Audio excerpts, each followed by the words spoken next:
You're listening to the Family Discipleship Podcast, a podcast of training the church.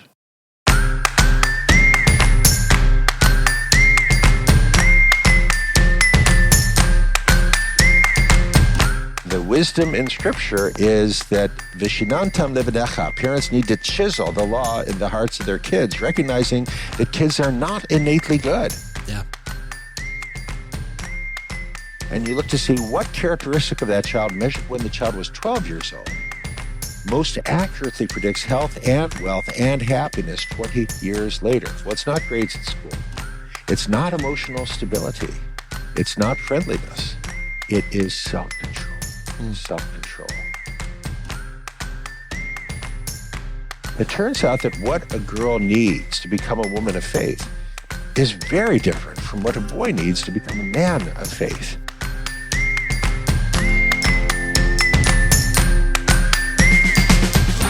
This is Adam Griffin. I'm here with my co-host today, Mrs. Cassie Bryant. How you doing today, Cassie? I'm doing great. Can you guys hear the leaf blower outside by any chance? No, I wish I could. Gosh, your microphone is so high quality that we're missing good. all the landscaping in It's the all I neighborhood. can hear. It's great. Hey guys, today we have a very prestigious guest with us, an author, an educator, a really tremendous man whose thoughts have made a big difference, Dr. Leonard Sax. Hey, Dr. Sax, how are you today? Thanks for inviting me. Well, we're so happy to have you with us. Before we jump into our conversation, I was wondering if you could just tell us a little bit about your personal history that led to investing all this work you've done in writing these books about child development that have been so helpful. What led to wanting to research these things? Well, I certainly never planned it that way. I am a family doctor and started my practice in Montgomery County, Maryland, outside Washington, D.C., and I also have a doctorate in psychology, PhD in psychology and MD, both from the University of Pennsylvania. And that's a little unusual. There aren't many family doctors or pediatricians who also are PhD psychologists, but that is my background. And so I was kind of paying attention when I had this growing number of boys come into the office with mom or dad waving a note from the school saying Justin or Damien or Carlos or whatever, not paying attention at school. And I started visiting schools, and I became convinced that in many cases, not all, but in many cases, the real problem was not actually in the boy at all, but in the school. And their lack of awareness that what a 5-year-old boy needs in order to get excited about phonics is different from what a 5-year-old girl needs to get excited about phonics. They were not paying attention to girl-boy differences at all. And that led me to write my first book, Why Gender Matters, just sharing what I'd observed as a family doctor, but also bringing in a lot of the scholarly research to support that this is not just a guess, that we've got lots of research on this point. And the success of that book led to my second book, Boys Adrift, this growing phenomenon of boys who are disengaged and unmotivated, would rather stay in their bedroom and play video games. Yeah. But girls are not the winners here. There's just this explosion in anxiety and depression among girls, and that led to my book, Girls on the Edge. And then more recently, again, observing from the perspective of a family doctor, the confusion that many parents have about their role and letting kids set the agenda when it's not in the kid's best interest, because parents many of them don't seem to know what their role is. And that led to my book, The Collapse of Parenting, which is my only book to be a New York Times bestseller. Congrats. So this study that you've done about gender that kind of kicked off all of your authorship that's just been so helpful, it seems like our culture is trending towards saying, even more so maybe now than when the first book came out, that gender really doesn't matter that much. Can you tell us a little bit, just summarize that research that revealed the importance of gender? What did you see in the difference between the way boys and girls were learning? Well, so I wrote that first book, Why Gender Matters, published by Doubleday in 2005. The first edition has half a page on transgender because it really wasn't a thing back then. Yeah. So then the publisher asked me to write a revised edition. The revised edition has 12 chapters, the last 4 of which are gender nonconforming, lesbian, gay, bisexual, transgender, and intersex. Because, as you have just hinted, this has exploded. And statements that 20 years ago would have been banal and obvious and not controversial, like girls and boys are different, Yeah. now can get you canceled as a bigot, Right. saying that there are innate differences between girls and boys. I've had these debates firsthand with professors at University of Wisconsin-Madison, University of Texas Austin. So traditional common sense beliefs now can get you canceled at many leading universities.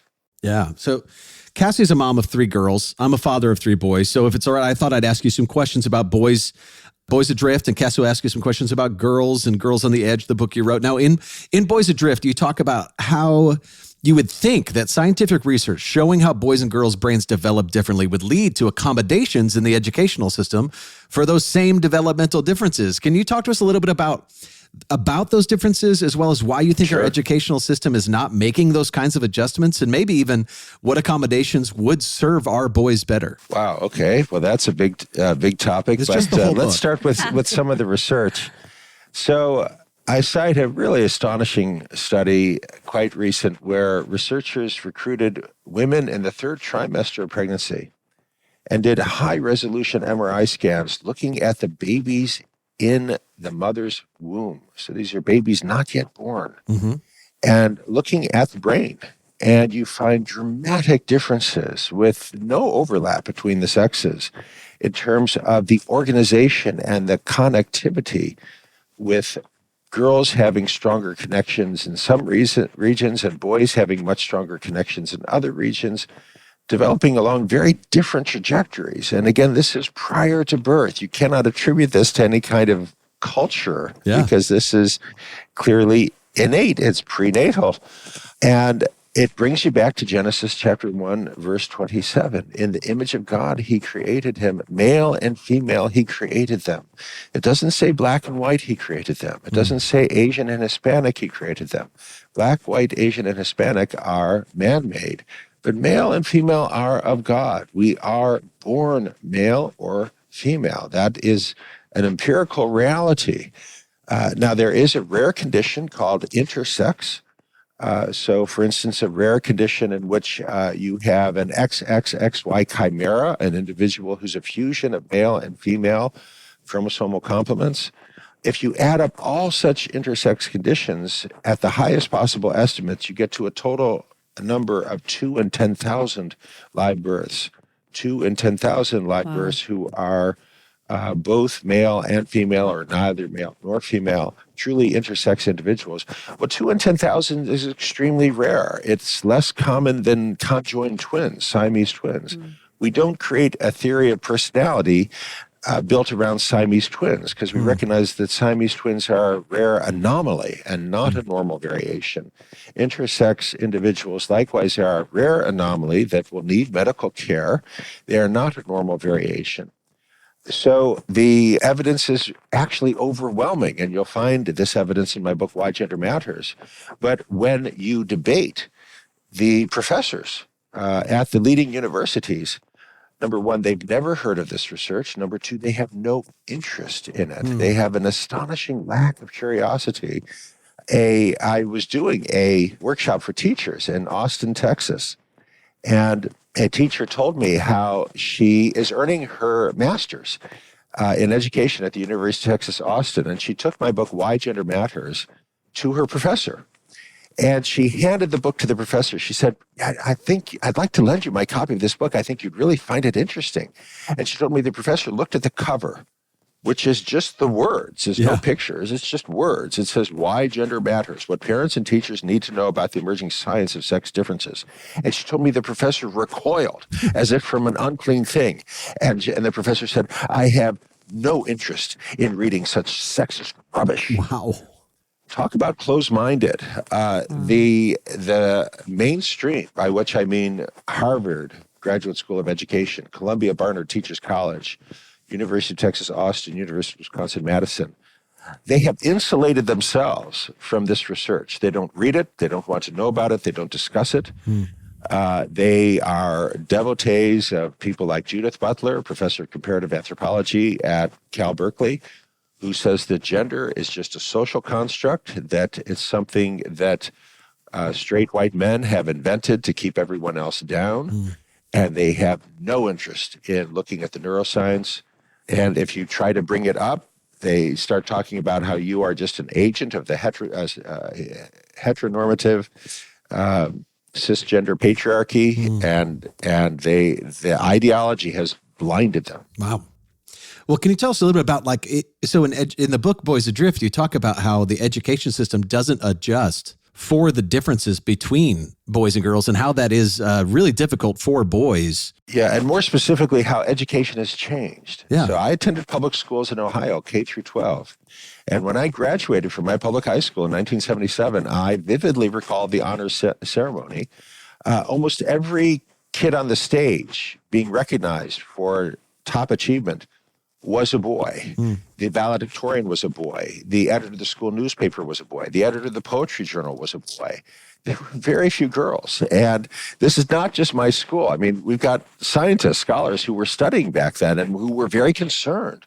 Notably, Myra and David Sadker toured American schools in the 70s and 80s and wrote books with titles like Failing at Fairness, How Schools Shortchange Girls. Because in that era, boys won everything. They were the top scholars across the board in foreign languages and English. Not anymore. There's been a complete and profound transformation in who's doing well. And it's not because girls are doing better. They're not. We can talk about that. It's because boys are doing worse. The gender gap and the flip in who's doing well occurred not because girls suddenly became scholars. Girls are reading less today than they were reading 30 years ago. But it's because boys quit. Boys don't read for fun in their spare time. We've got good data on this. Boys regard academic achievement as something girls do. And it's become so pervasive. So I visited over 460 schools over the last 22 years. So I was visiting a middle school, and in the hallway, they posted the principal's honor roll. And they had me speak to the kids, as I often do when I visit schools. Speak to the kids in the morning, teachers' workshop in the afternoon, parents' presentation in the evening. That's a very common format. So I have an assembly with the whole middle school. And when I meet with the kids, it's always question and answer. I'm not doing a PowerPoint presentation. It's a question and answer back and forth. So I said, all right, this next question is just for the boys. Gentlemen, I was in the hallway and I saw the principal's honor roll. Had 22 names on it, the top students in the school, 19 girls and 3 boys.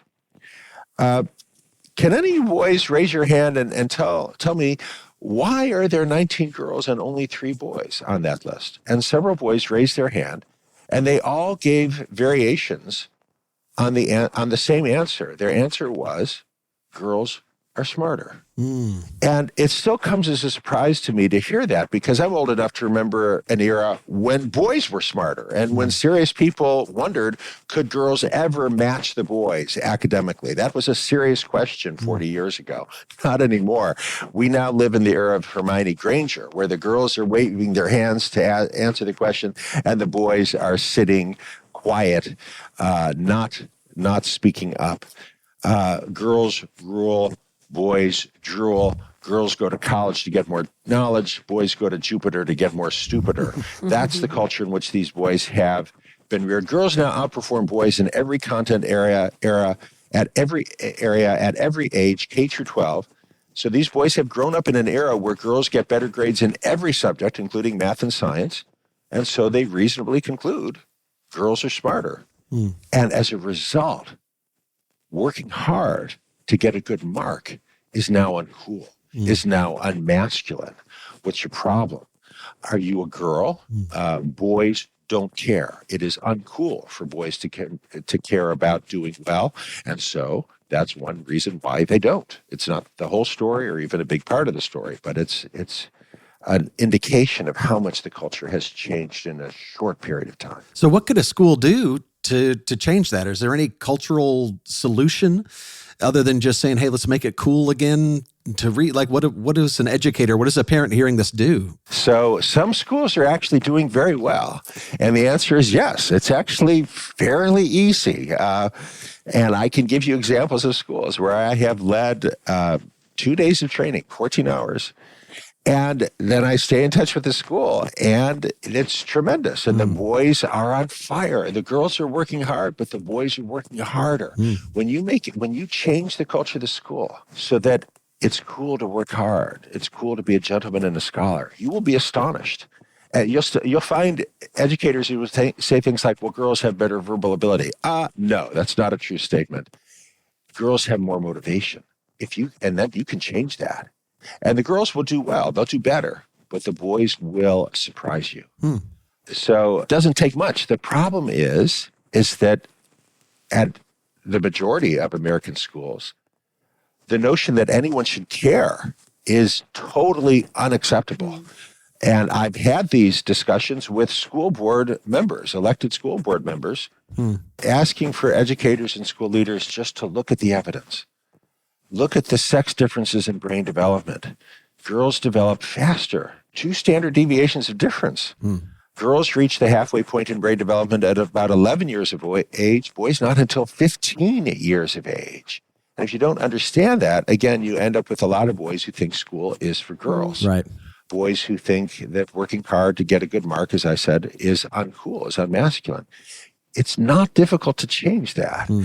And if you show awareness, and I always talk about how this benefits the girls as well, because girls are not the winners. And we actually, you look at parameters like who's taking the advanced placement exam in computer science. In 1987, boys outnumbered girls by 2 to 1.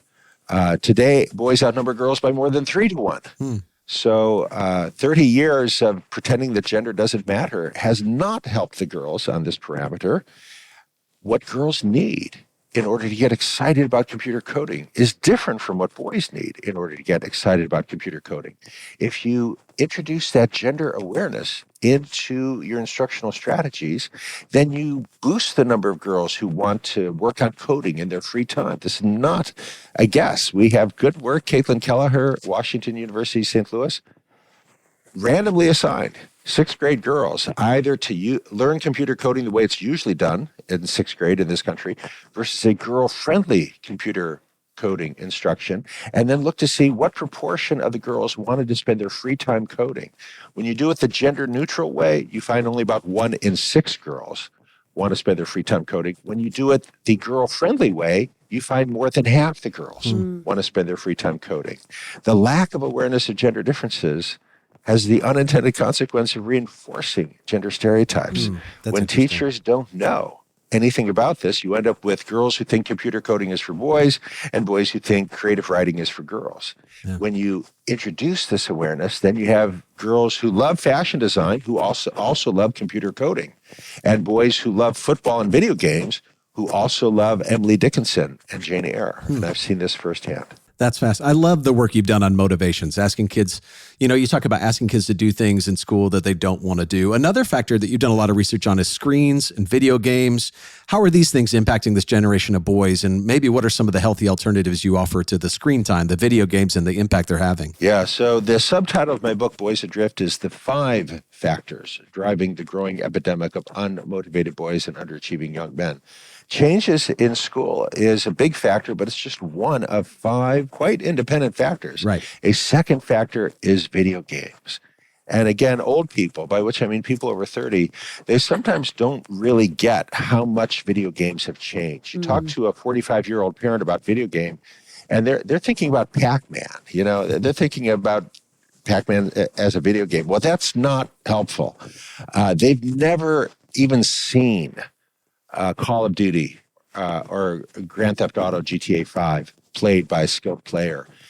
And the way I explain it to those parents, I say, imagine the best James Bond movie you ever saw, except instead of watching actors pretend to shoot other actors, you are James Bond. And in a real James Bond movie, you know that James Bond is immortal. James Bond can never die. Well, that's not true in the movie you're in. You can die. And in fact, you will die. You'll probably die a dozen times or more before you finally master the game. And you're not watching actors pretending to shoot other actors. They're shooting at you. And if you've got a 5.1 surround sound with a 200-watt subwoofer, when the mortar round lands near you, books will fall off your bookshelf. The whole room will vibrate. The physics are astonishingly good. This industry earns more money than Hollywood, okay? A lot more money than Hollywood. And the technology is phenomenal. And the result is when a boy puts in the time and effort, it'll take at least 40 hours of sustained effort for you to win RDR2, to complete all the missions and conclude the game. RDR2, Red Dead Redemption, one of the most popular games, where everything is realistic, where whether your horse comes to you or not depends on how well you treated your horse. Everything has consequences. People remember what you did years ago in the context of the game. And if you work hard and form alliances and conquer the game, boys have a great sense of achievement. They've conquered, they've mastered. And parents asked me to meet with their son, and they insisted that he come in and talk to me. And I said, well, tell me about yourself. He said, I'm level 85. You know what that means? I said, yeah, I think that's an allusion to World of Warcraft. You're level 85 in World of Warcraft. He said, it means I'm the best there is. There's nothing above level 85. I'm guild master. You know what that means? I said, yeah, I think it means you're master of a guild in World of Warcraft.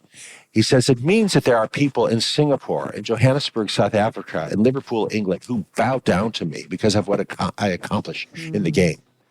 I said, yeah, but in the real world, you're 28 years old, you're not working, you're not looking for work, and you live in your parents' basement. He said, yeah, okay, so you're saying that what you do in the real world is more important than what you do in the virtual world.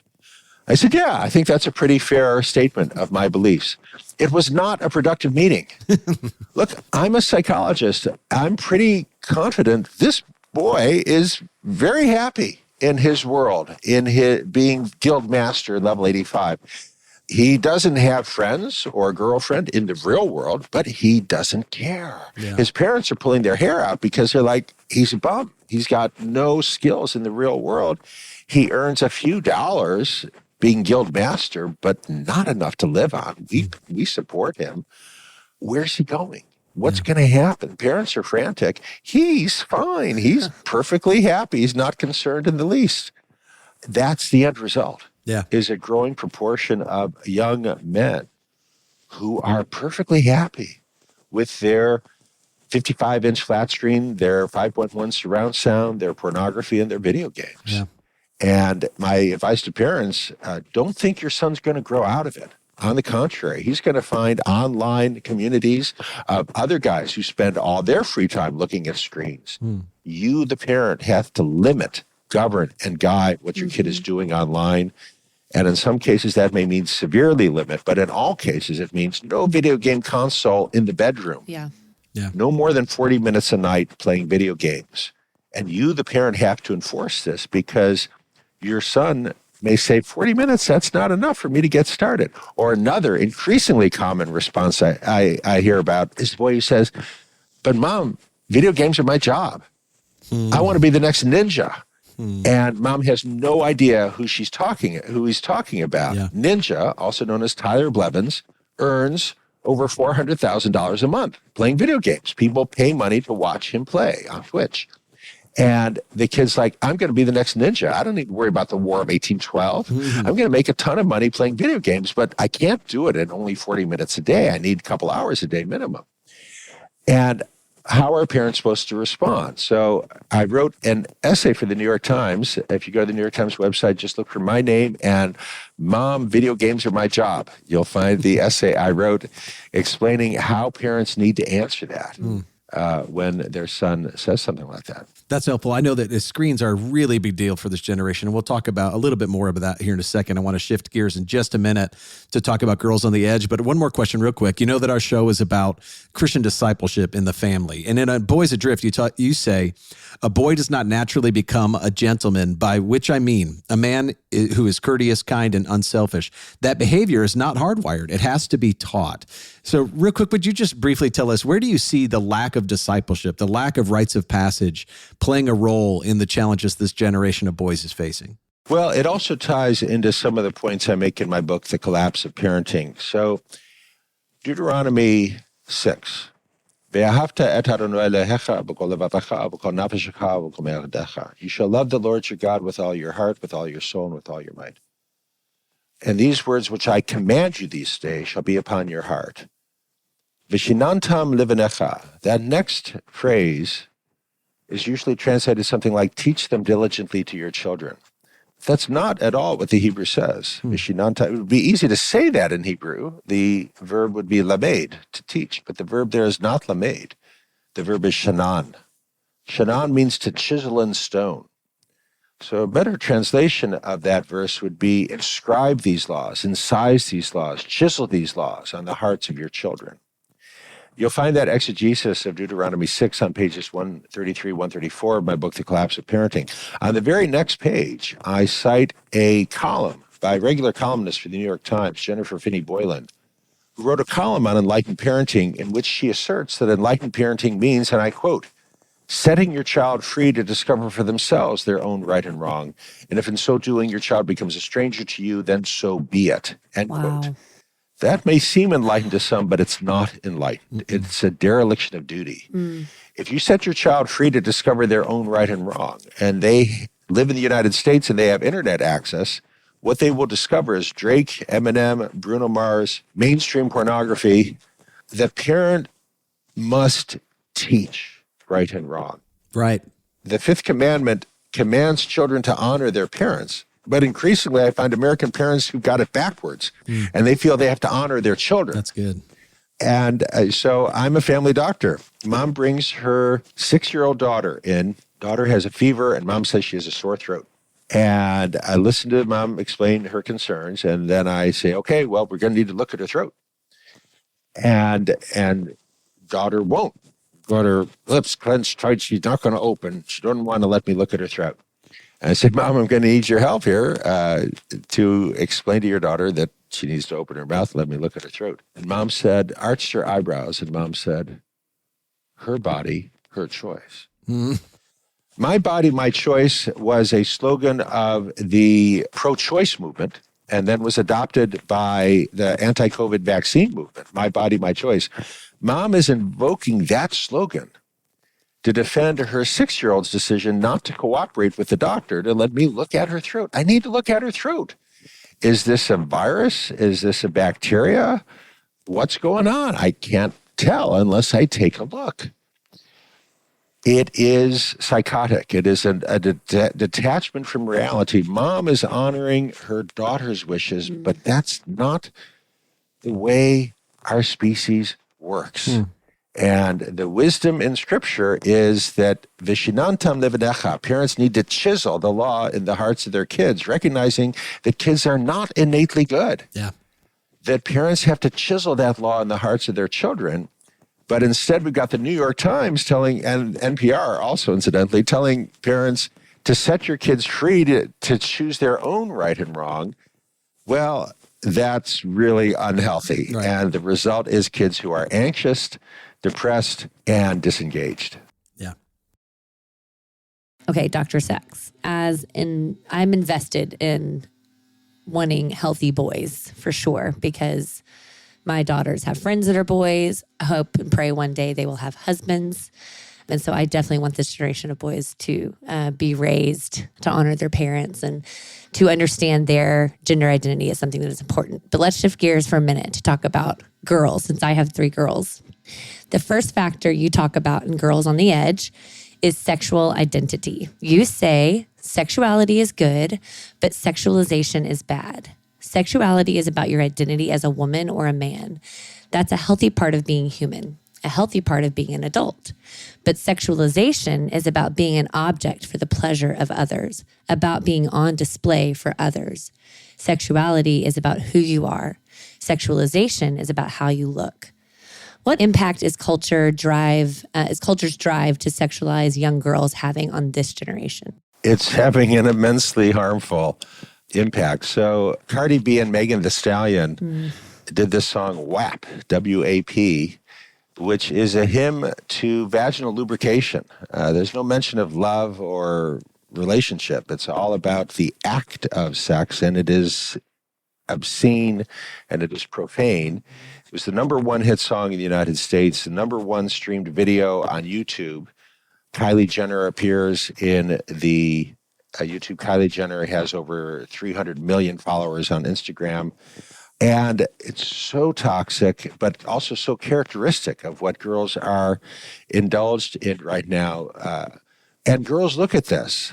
Okay, this is the most popular video in the United States. The New York Times and the Wall Street Journal don't agree on much, but they both agreed that this was the greatest thing ever. This is wonderful. This is women expressing their sexual agency.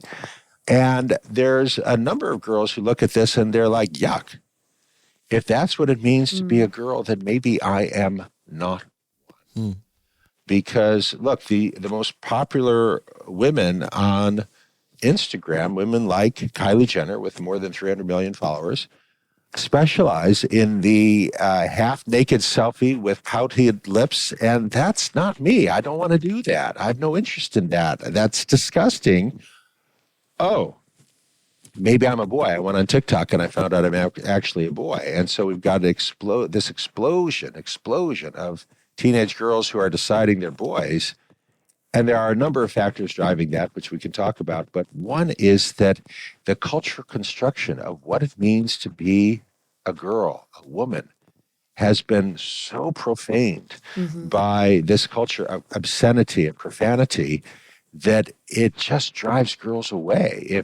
If that's what you're supposed to do, pose with pouting lips in lingerie, that's not me. I'm not doing that. I am impressed with your knowledge of pop culture. I'm not going to lie. I have visited a great many schools. Yes. The kids teach me. I'm just like, I've never even thought I've thought about what these artists are saying, but I've never paid that close attention. I think because it is so repulsive and offensive. Yeah. But to think about, some of our kids don't have the luxury of not paying attention. It's being forced in front of them, and they're watching it, and they're being formed by that. In that same chapter, you say, the culture of 50 years ago encouraged romance without sex. Today's culture encourages sex without romance. For many girls, the result is profoundly depressing, literally. And you use a verse from Song of Songs to talk about the lesson we should be learning. Do not awaken love before it's time. How can parents lead their daughters well as they navigate a culture that is rushing them into sexuality? Yeah, that line, I charge you, daughters of Jerusalem, do not arouse, do not awaken love before its time, spoken by the female narrator in Song of Songs, repeated 3 times. I don't believe there's any other verse in Song of Songs that's repeated 3 times.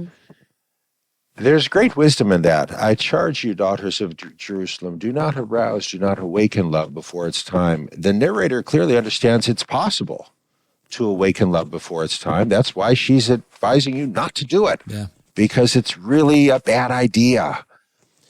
That's wisdom. And it is wisdom that our contemporary culture is utterly unaware of. And instead, when I speak on this topic for parents, I'll show them, just go to Walmart.com or Amazon.com in the 3rd week of Halloween and look at the most popular Halloween costumes for 8-year-old girls.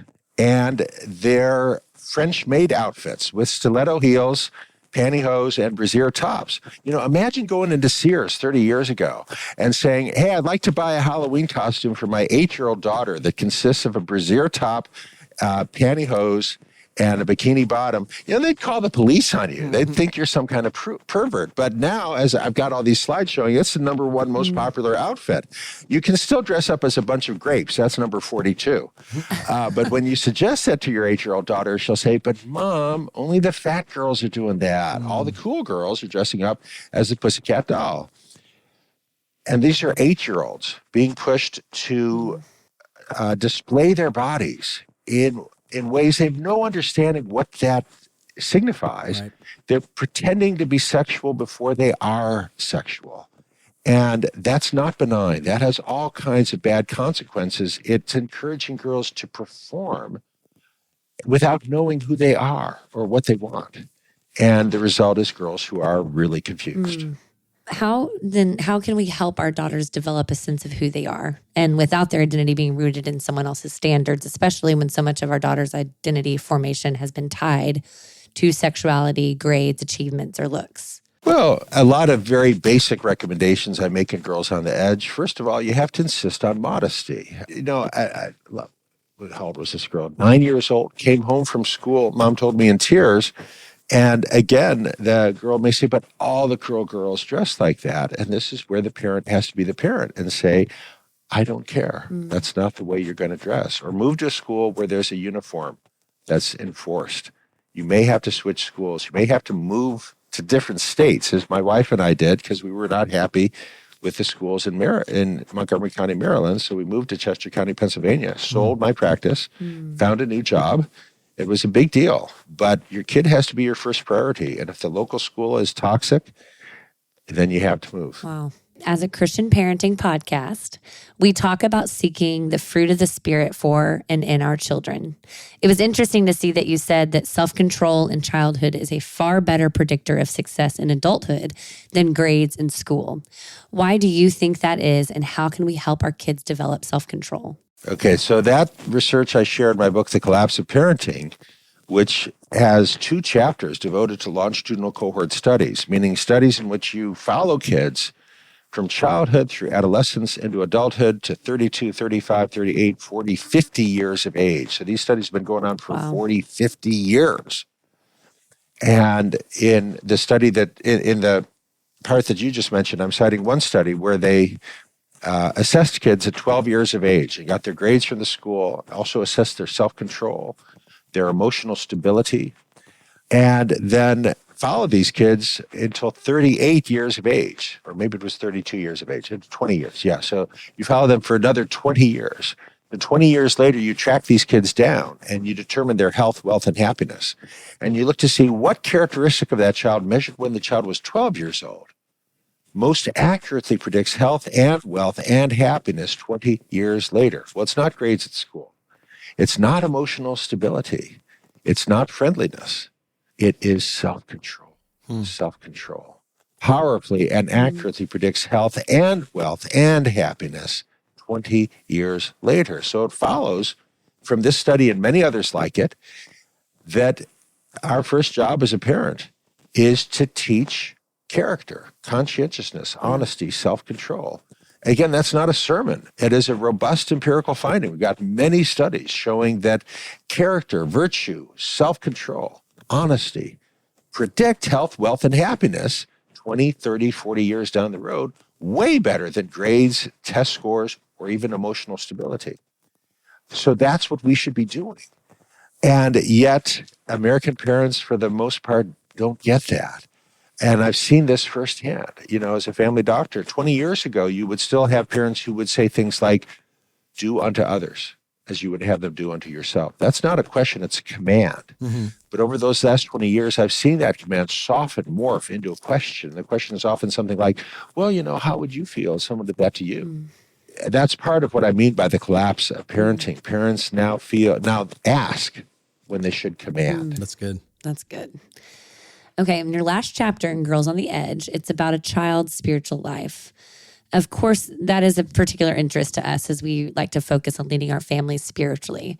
How do you see the spiritual leadership of a home as an important aspect of parenting? So indeed, as you pointed out, the last 3 chapters of Girls on the Edge are mind, body, and spirit. That last chapter is spirit. It turns out that what a girl needs to become a woman of faith is very different from what a boy needs to become a man of faith. And we actually have lots of research on this. When I set out to write the first edition of Girls on the Edge, I wasn't sure if I'd find a lot of scholarly research published in peer-reviewed journals on this topic, but it turns out there's quite a bit. What a girl needs is different from what a boy needs. And unfortunately, most churches across the United States don't get it. And when I speak to youth pastors, I'll show them a flyer from a church I visited, the high school youth group. It's a pizza party where they're saying, hey, come on, we're going to have a great time. We're going to play video games and eat pizza. Okay, that is a church that has lost its way, that doesn't understand That's not your role. If kids want to do a pizza party, they don't need the church's help to do that. They're perfectly capable of doing pizza parties on their own. What the church needs to do is to create community bonds across generations. Yeah. To become a woman of faith, girl needs to be with women of faith. To become a man of faith, a boy needs to be with men of faith. Yeah. And this is something the church can do, because the parents are going to do all the heavy lifting. But the church facilitates, the church organizes the 3-day canoe trip down the St. Croix River. Girls with women, 8 girls, 8 women. Each morning, a girl gets in a canoe with a different woman, not her mother, and they're going to paddle 3 hours down the St. Croix River, stunningly beautiful, divides Wisconsin from Minnesota. And then at noon, they're going to pull off at the portage area, which is maintained by the National Park Service. And they're going to make lunch as a team of 8 and 8. And then that evening, they're going to sit around the campfire and tell stories and share stories. You're going to create a community, girls with women. You do the same thing with boys with men. That's what girls need. And the church, most churches are dropping the ball. They're not doing it. Instead, they're honoring kids and letting kids do what they think kids want to do. Yeah. Pizza parties and video games. It's not what kids need. So they need leadership from the church. They need leadership from the parents. They need parents to teach kids. You know, boys want to be men. But increasingly across the United States, I find men who want to be boys, men who are sitting with their 11-year-old son who's teaching them dad how to play GTA 5. That's upside down. That's not what kids need.